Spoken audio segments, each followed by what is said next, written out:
How to save money as a content creator. Just don't be a content creator. In all seriousness, you likely have the same wasteful habit that I did at the beginning. That habit is buying new gear with the hopes that it'll make your content explode, only to find out that gear doesn't actually matter all that much. The most important question that you need to start with is whether or not you can afford it. I want you to lean in real close.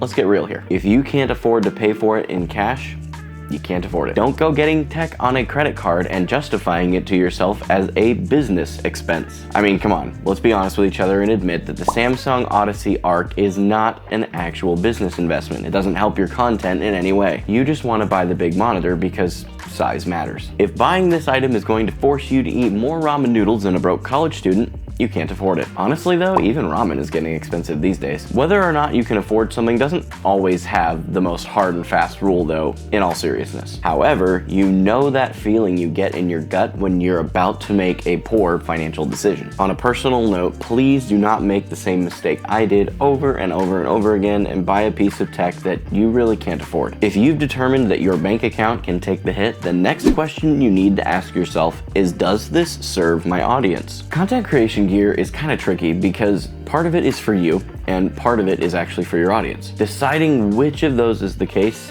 is often a very, very, very blurry line and can be a very big challenge. The way I take care of this is by thinking whether or not my audience would notice that I purchased this piece of tech without me telling them I did. A great example of this is a new gaming mouse. Even if you have godlike aim like Shroud, the likelihood that your audience notices that you bought a new mouse, unless your old one was broken and preventing you from gaming, is very slim. A bit trickier of an example of this is the Elgato Stream Deck. Realistically speaking, the majority of us use this device strictly to switch scenes in our streaming software of choice. You know, because tabbing out of your game is just way too difficult. Your audience isn't likely to notice this, but they may notice it indirectly when you stop whining about having to tab out all the time. First world problems, man. If you're finding this video helpful, take 2 seconds of your time if you would, and smack the like button. Next is another one of those fairly complicated questions. Is this piece of tech a stepping stone along an upgrade path or a final upgrade? There is nothing wrong with taking baby steps with your upgrades, believe me. However, when you go from your headset microphone to a Blue Snowball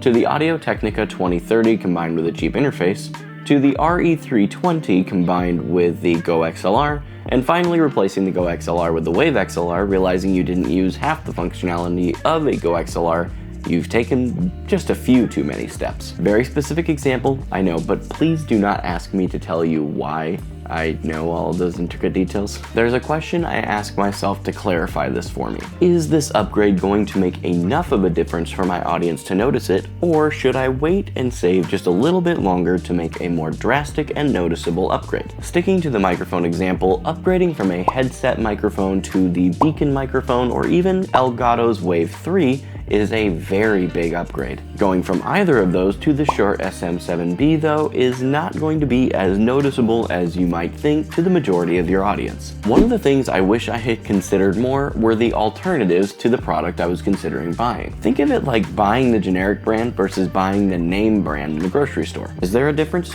Absolutely. Does it matter though?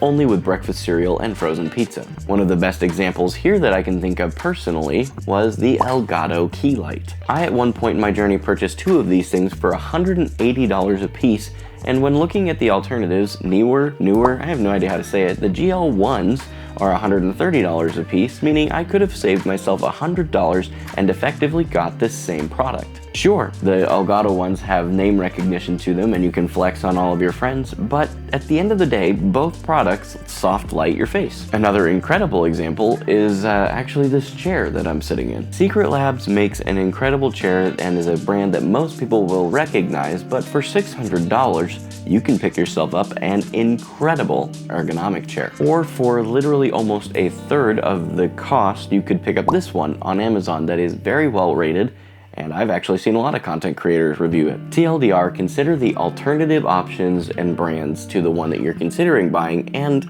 if you stick with the name brand, at least know for yourself why. Before I share my last tip that will save you money on content creation tech, I want to know what your favorite piece of content creation gear is in the comments. The last tip, while it is much simpler than the others, is also the most powerful tip I can give you. Once you've gotten to the place that you know you can afford it, that your audience is going to benefit from it, there are no other alternatives that will save you a bunch of money as far as brands are concerned, and that it's not a pointless upgrade, you need to figure out the best place to buy it. Seriously, the amount of money I would have saved by not just going on Amazon to find the item and clicking buy now button would probably make you vomit. Especially for brand new content creation tech, there are a couple of incredibly reputable sites that are worth checking. You got websites like Amazon, Best Buy, Newegg, Adorama, B&H, even Target, Costco, Sam's Club. Any of these are worth checking for the item you're looking for to see if they have it at a better price. The other thing that is controversial in the tech space, but I think is worth considering, is buying things that are open box and sometimes refurbished. Obviously, there are some pieces of tech that are never worth buying refurbished, but if you want me to do a video on what you should never buy refurbished and maybe what you should buy refurbished, let me know. Keep in mind, every dollar that you saved can help buy me, I mean you, I definitely meant you, frozen pizza and Mountain Dew for those late night content creation sessions. As a for instance, last year I found myself needing a portable editing solution and landed on a MacBook Pro. Not wanting to waste any money I didn't need to, I bought a refurbished by Apple one and saved myself about $800 versus the brand new variant of the time. Hit the subscribe button if you enjoy saving money on content creation tech.